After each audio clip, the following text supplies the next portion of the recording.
বন্ধ করে দেখো বুড়ি, তোমার মা ওই আগুনের দিকে চেয়েছে, মনে মনে ওই প্রার্থনাই করছে, আল্লাহ তোমার কাছে যদি বিনিময় লাগে তাহলে এই আগুনে তুমি আমাকে পোড়াও, কিন্তু কিন্তু আমার সন্তানের তুমি ভালো করো।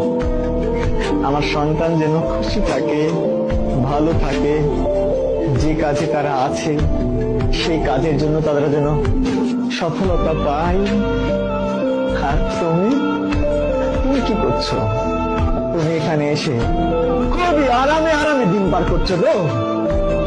ও মেয়ে, তোমার কি বিবেক আছে? তোমার কি বিবেক আছে? তুমি কি একবারও তাদের এই কন্ট্রিবিউশনটাকে সামনে আনতে পেরেছো? কি বাবাকে ফোন দিতে চাইলা না? বাবার হার্ট অ্যাটাক করবে, ওই অনুভূতি তো আছে যে তোমার নিউজ, খারাপ নিউজ পেলে বাবা হার্ট অ্যাটাক করতে পারে। তাহলে কতটা যন্ত্রণা পেলে একটা মানুষ কলাপস করতে পারে, এই অনুভূতি আছে। কিন্তু নিজেকে সিরিয়াস করা যায় না যে 100% আমি আমাকে সম্পৃক্ত রাখলাম, এখন থেকে কোনোভাবেই এলোমেলো ভাবে সময় নষ্ট করবো না।